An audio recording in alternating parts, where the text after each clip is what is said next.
Breaking news ఉన్నాం. TTD గోశాలలో గోవుల మరణాలపై టీటీడీ మాజీ చైర్మన్ భూమన కరుణాకర్ రెడ్డి విచారణకు హాజరయ్యారు. ఎస్వీ యూనివర్సిటీ పోలీస్ స్టేషన్ లో విచారణ జరుగుతోంది. టీటీడీ బోర్డు సభ్యుడు భానుప్రకాష్ రెడ్డి ఫిర్యాదు మేరకు ఏప్రిల్ 17న కేసు నమోదైంది. ఈ ఘటనలపై భూమన ఫోటోలు, వీడియోలను భానుప్రకాష్ రెడ్డి విడుదల చేశారు. గోవుల సంరక్షణలో టీటీడీ పూర్తిగా వైఫల్యం చెందిందని అప్పట్లో ఆరోపణలు చేశారు.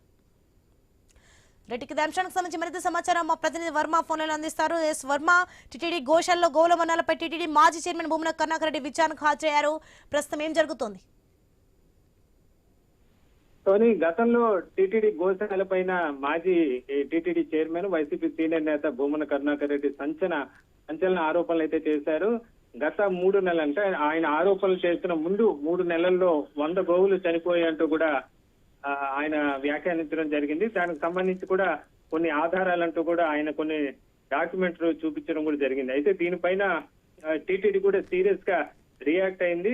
ఆ తర్వాత అప్పటి ఈవో శ్యామలరావు కూడా ప్రత్యేకంగా మీడియా సమావేశం ఏర్పాటు చేసి మరి కూడా గత 3 నెలల్లో కేవలం 43 గోవులు మాత్రం చనిపోయాయంటూ కరుణాకర్ రెడ్డి చేసిన వ్యాఖ్యలు అసత్యాలంటూ కూడా ఆయన చెప్పడం జరిగింది. అయితే ఈ అంశం పైన టీటీడీ బోర్డు సభ్యుడు భానుప్రకాష్ రెడ్డి గత ఏప్రిల్ 17న పోలీస్ స్టేషన్ లో కేసు అయితే ఆయన ఫిర్యాదు చేయడంతో కేసు నమోదు చేశారు.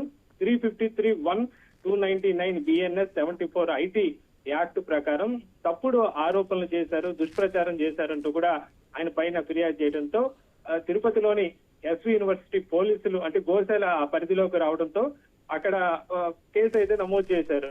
దీంతో కేసుకు విచారణకు రావాల్సిందిగా, గతంలో చేసిన ఆరోపణలకు సంబంధించి ఆధారాలు చూపాల్సిందిగా కూడా పోలీసులు గత 2 రోజుల క్రితం ఆయనకు నోటీసులు జారీ చేయడం జరిగింది. దాంతో ఈ రోజు అంటే 23వ తేదీ వస్తానట్టు కూడా పోలీసులు అని చెప్పారు. దీంతో దాని ప్రకారం కాసేపటి క్రితం దాదాపు 11 గంటల ప్రాంతంలో Bhumana Karunakar Reddy SV university police station కి వెళ్లారు. ప్రస్తుతం ఆయన్ని పోలీసులు విచారిస్తున్నారు. గోశాలకు సంబంధించి కూడా తన దగ్గర ఉండే డాక్యుమెంట్లను కూడా భూమన కరుణాకర్ రెడ్డి పోలీసులకు చూపిస్తున్న పరిస్థితి అయితే ఉంది. ప్రస్తుతం అయితే ఆయన విచారణ అయితే లోపల కొనసాగుతోంది.